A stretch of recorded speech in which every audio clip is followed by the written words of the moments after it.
Good morning, and welcome to Redeemer Lutheran Church. I'm Pastor Gary Lodeholt.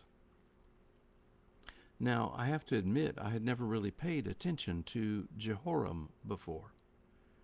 He has a few verses in 1 Kings that tell of his reign, and frankly, he's not dissimilar to a number of other kings of Israel and Judah at that time, the many who earned the description of not walking in the way of their ancestor David, which is how the Bible describes evil or wicked kings who weren't focused on leading the people in honoring and following God.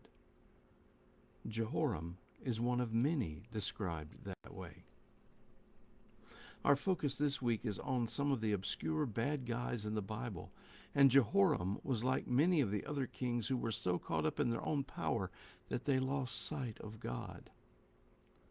Still, there are some indications that Jehoram was a pretty bad dude. This is a very confusing time in the Bible story because the Jews had split into two nations, Israel in the north and Judah in the south.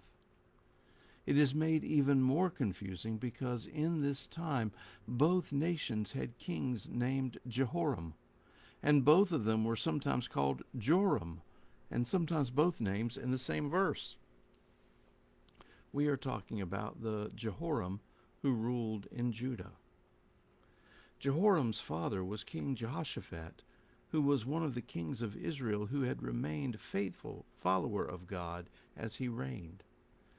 His son, however, was a different story, and that's made clear as soon as Jehoram ascends to the throne. The first thing he did was to kill his 6 brothers and some officials who had served his father. That act probably offends us, but Jehoram likely saw it as a way to eliminate any threat to his reign. With no other family members to challenge him for the throne, he was secure. Nevertheless, that doesn't make it right.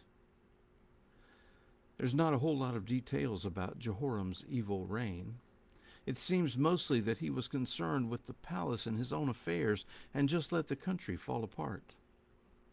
More importantly, he seems to have taken little role in leading the people in following God, and it was so bad that Elijah apparently sent him a letter telling him that God was going to punish him for his poor reign and for leading the people in unfaithfulness. And frankly, that seems to have happened. Elijah said in his letter that because of Jehoram's unfaithfulness, a plague would fall on his wives and children, and that Jehoram himself would contract a disease of the bowels.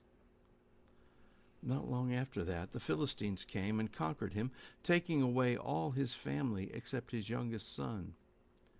Jehoram suffered for 2 years with his illness, and then the Bible tells us that at the end of 2 years, his bowels came out because of the disease, and he died in great agony.